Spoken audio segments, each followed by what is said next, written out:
अरे यार, इन पपड़ी वाली दीवारों का क्या करूं? हर साल दिवाली पर पेंट कराने के बाद भी ये ले, इस साल कोई आम पेंट नहीं, इंटरलक्स पेंट करवा, जो है 100% वाटरप्रूफ, रखे आपकी दीवारों को हर मौसम में पपड़ी, सीलन और बदबू से सुरक्षित। इंटरलक्स पेंट कराओ, चमचमाती दीवारें सालों साल पाओ।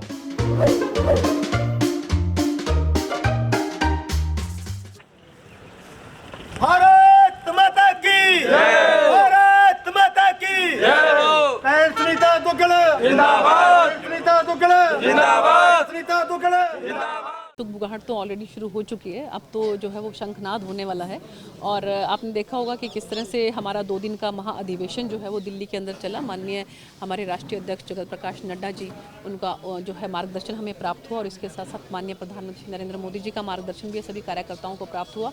पूरे हिंदुस्तान भर से 10,000 के करीब कार्यकर्ता वहाँ पर पहुँचे हुए थे और आप समझ लीजिए कि उसी दिन से भारतीय जनता पार्टी ने जो है वो एक तरह से शंखनाद कर दिया है। आगाज़ जो है वो लोकसभा चुनावों का हो गया है।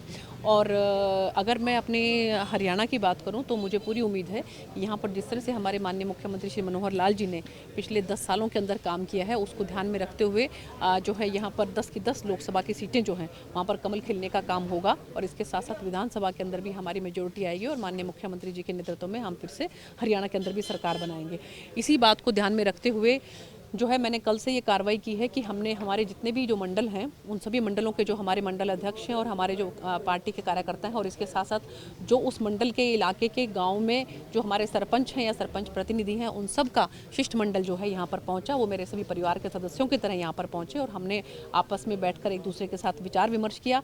कल ऐलनाबाद के 4 मंडल जो है वो हमने कवर किए थे। आज कालांवाली के 2 मंडल हो चुके हैं और 2 मंडल जो है शाम को, और इसके बाद एक एक करके सभी विधानसभाओं के 4 मंडल जो हैं उनका एक एक करके सभी हमारे कार्यकर्ता बंधुओं के साथ मेरी जो मुलाकात और उनके अंदर एकदम कमर कसने के लिए और उनको बूस्टअप करने के लिए जो है मैंने आग्रह किया है। और सबके सब आप देख रहे हो कि कैसे भारी संख्या में ये केवल और केवल कालांवाली के 2 मंडल के यहाँ पर जो है प्रतिनिधि आए हैं, तो उनके साथ मुलाकात होगी और उनको जो है माननीय प्रधानमंत्री जी का और हमारे राष्ट्रीय अध्यक्ष जी का जो संदेश है वो उन तक पहुँचाया जाएगा ताकि धरातल पर वो खूब मेहनत के साथ काम करें।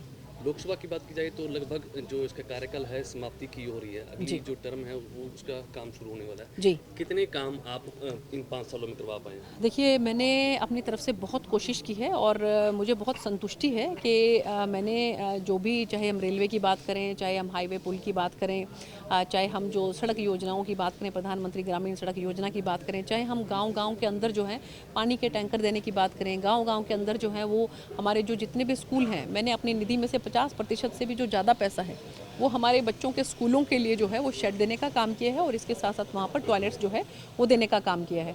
तो ये सब बातों को देखते, ओपन जिम देने का काम किया है। तो ये सब बातों को देखते हुए मुझे लगता है कि मैंने अपनी तरफ से पूरी कोशिश की है, लेकिन फिर भी जो है जो काम अभी कुछ और ऐसे हैं लगता है मन में कि होने चाहिए।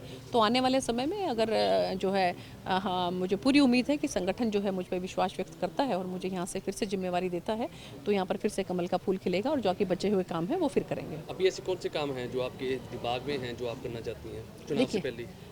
चुनाव से पहले तो अभी मुझे कोई बहुत ज़्यादा ऐसा इश्यूज़ नहीं लग रहे हैं। सिर्फ हम एक तो जैसे जो मेडिकल कॉलेज है यहाँ का जो 1,000 करोड़ रुपए की लागत से बनने वाला है, उसके लिए मेरी कोशिश है कि माननीय मुख्यमंत्री जी से मैं आग्रह करके उसका जल्दी से टेंडर वगैरह होकर उसकी कार्रवाई शुरू हो जाए।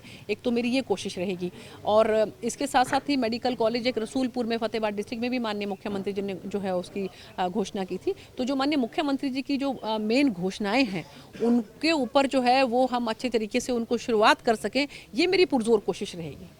15 गांव के किसान हैं वो लघु सचिवालय में धरना दे रहे हैं, कह रहे हैं कि ज़मीनें हैं वो बंजर होने को है। सीएम की अनाउंसमेंट थी कि उनको खरीफ चैनल मिले, दिगतानिया खरीफ चैनल है, 2 खरीफ चैनल से। देखिए, मुझे लगता है कि माननीय मुख्यमंत्री जी ने जैसे पिछले दिनों सेम को अगर हम देखें, उसको देखते हुए जिस तरह से जो है वो 100 करोड़ रुपया जो है हमारे सिरसा जिले को दिया और उसमें बहुत सी जगह पर बहुत से काम हो भी रहे हैं, लेकिन फिर भी जहाँ कोई कमी रह गई है उसके बारे में भी माननीय मुख्यमंत्री से बात करके उसको जल्द से जल्द हम ठीक करने की कोशिश करेंगे।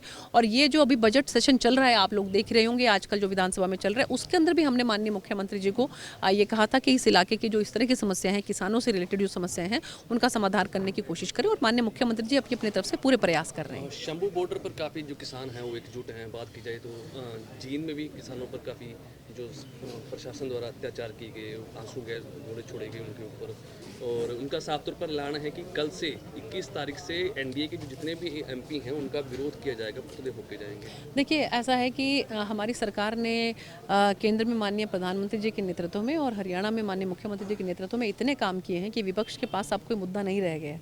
तो इसलिए जो है वो विपक्ष जो है घूम फिर के केवल इसी बात पर आता है कि हम जो है वो गाँव में जो है वो सांसदों को घुसने नहीं देंगे, क्योंकि उनको मालूम है कि काम इतने किए हुए हैं कि सांसद अगर गाँव में घूमेंगे तो वहाँ पर उनको जो जिस तरह से लोगों की वाहवाही मिलने वाली है और लोगों का स्वागत मिलने वाला है, तो वो आप यहाँ पर उसकी एक वानगी यहाँ पर भी देख सकते हैं। तो उनको जब कुछ नहीं मिलता है तो इस तरह की बात करते हैं। मैं ये कहती हूँ कि देखो कि अपनी बात को रखना हर किसी का जो है अधिकार है, लेकिन वो अपनी बात को जो है इस तरीके से रखें कि जिसमें जो आम जनमानस है उसको किसी तरह का कोई नुकसान नहीं होना चाहिए।